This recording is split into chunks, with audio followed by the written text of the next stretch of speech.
और वहां उन्हें इस बात का भरोसा दिलाया गया कि जो भी उचित कार्रवाई होगी वो जरूर होगी।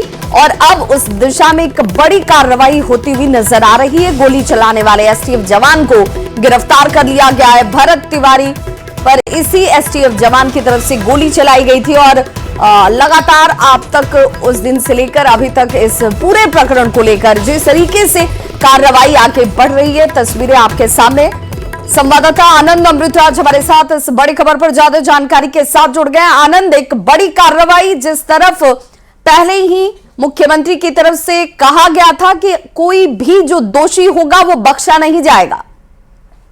बिल्कुल, देखिए विभा, और जिस तरीके से मुख्यमंत्री ने ऐलान किया था कि इस पूरे मामले पर जिस तरीके से उन्होंने गंभीरता से सारे बिंदुओं को खुद से देखा था और उसके बाद जो भी इसमें दोषी थे, चाहे उनका ट्रांसफर करना हो या फिर उन पर कार्रवाई करनी हो, तमाम लोगों पर कार्रवाई। और जिस एसटीएफ जवान पर भरत तिवारी के मां ने आरोप लगाया था कि उनके बेटे पर उसने गोली चलाई जिसकी वजह से उनके बेटे की जान गई, आज वो एसटीएफ जवान भी गिरफ्तार हो गया। जो हमारे सूत्र है उन्होंने जानकारी दी, उन्होंने बताया कि भरत तिवारी की मां ने जिस एसटीएफ जवान पर आरोप लगाया था, जिसने गोली चलाई और गोली चलाने के बाद उनके बेटे की मौत हो गई, जबकि उनके बेटे ने सरेंडर किया था, तो बावजूद इसके गोली चलाई गई जिस एसटीएफ जवान की तरफ से। आखिरकार उस एसटीएफ जवान जो फरार था तब से आज उसकी गिरफ्तारी हो गई है। तो जाहिर तौर पर एक बिहार सरकार के लिए एक राहत वाली खबर है और मुख्यमंत्री तमाम बिंदुओं पर लगातार नजर रखे हुए थे और इसी से गंभीरता से समझा जा सकता है कि जैसे ही उसकी गिरफ्तारी हुई, बिहार पुलिस ने भी चैन की सांस ली। तो जाहिर तौर पर अब उस एसटीएफ जवान की गिरफ्तारी के बाद आगे का मामला क्या होगा, कैसे पूरी घटना घटी थी, उससे भी बातचीत होगी, उससे पूछताछ होगी और उसके बाद आगे क्या कार्रवाई होता है वो होगी। क्योंकि इस पूरे मामले की पटना हाईकोर्ट के रिटायर्ड जज से न्यायिक जज के लिए मुख्यमंत्री ने पहले ही कह दिया था।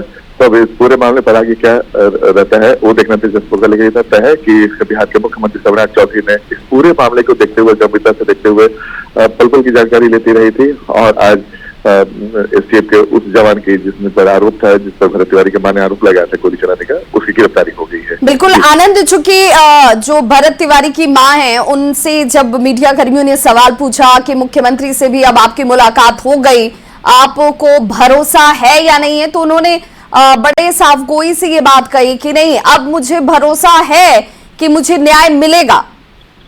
बिल्कुल, देखिए चूंकि ये मामला काफी बढ़ गया था और भरत तिवारी की मां और उनके परिवार के लोग जब मुख्यमंत्री आवास में शिवराज चौधरी से मुलाकात किए थे तो उस वक्त भी मुख्यमंत्री ने बहुत अच्छे तरीके से उनके अवगत किया और उनसे मुलाकात की और उन्हें भरोसा दिलाया था कि कोई भी दोषी हो उसे बख्शा नहीं जाएगा।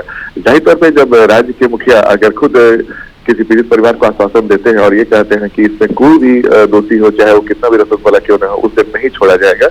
और मुलाकात के बाद जब भरत तिवारी की मां बाहर निकली तो जिस तरीके से उन्होंने संतोष जाहिर किया था, आज शायद उसी संतोष का नतीजा है कि आज उस एसटीएफ जवान की गिरफ्तारी हो गई है जिस पर उनके बेटे की जान लेने की आरोप है, जिस पर भरत तिवारी की मां बार बार उस एसटीएफ जवान पर आरोप लगा रही थी, आज उसकी गिरफ्तारी हो गई। तो ये बेहद महत्वपूर्ण है और जाहिर तौर पर मुख्यमंत्री से मिलने के बाद भरत तिवारी के मां और उनके परिजन भी काफी संतुष्ट थे और आज उसी का नतीजा है कि आगे की कार्रवाई हुई है। बिल्कुल आनंद, चूंकि इस पर लगातार विपक्ष की तरफ से सवाल खड़े किए जा रहे थे कि भाई सिपाही की संलिप्तता हो या पुलिस के अधिकारियों की संलिप्तता हो, आखिर किसी ने इस घटना को अंजाम दिया, आदेश भी मिले होंगे, तो फिर ये कार्रवाई सिर्फ दिखावे के तौर पर हो रही है। तो आज सभी को संभवतः जवाब भी मिला होगा कि कार्रवाई में, जांच में भले थोड़ा वक्त लग जाए लेकिन जो दोषी है उसे बख्शा नहीं जा रहा है।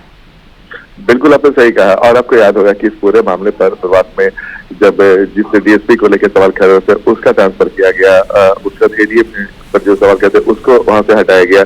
जाहिर तौर पर जो भी इस पूरे मामले पे जिनका नाम आ रहा था, जिनके भूमिका संदिग्ध लग रही थी, उन पर एक तरीके से कार्रवाई या तो उन्हें वहां से हटा के मुख्यालय लाया गया। तो जाहिर तौर पर एक एक बिंदु पर, चूंकि ये मामला काफी बढ़ गया था और इसके बाद इसकी चर्चा काफी हुई थी तब जब ये घटना घटी थी, जाहिर तौर पर मुख्यमंत्री शिवराज चौधरी ने खुद इस पूरे मामले को देखना शुरू किया और एक एक बिंदु पर उन्होंने शुरू में ही कह दिया था कि चाहे छोटा हो या बड़ा हो, कोई भी इस पूरे मामले पर जो भी आरोपी होंगे उन्हें नहीं छोड़ा जाएगा।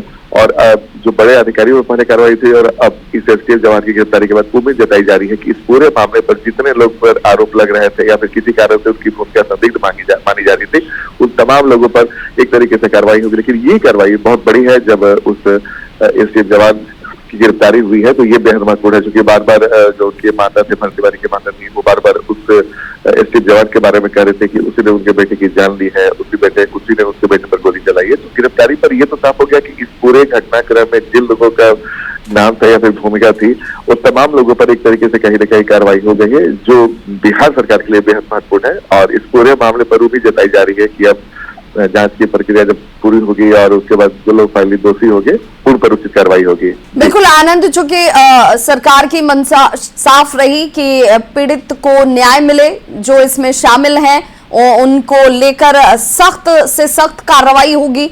अब सवाल ये कि जिस एसटीएफ जवान की गिरफ्तारी अब हुई है, ये इस एसटीएफ जवान को लेकर नाम क्या है इसका, ये कहां से ताल्लुक रखता है और गिरफ्तारी जो हुई है ये कहां से हुई है, इसे लेकर क्या जानकारी मिल पा रही है?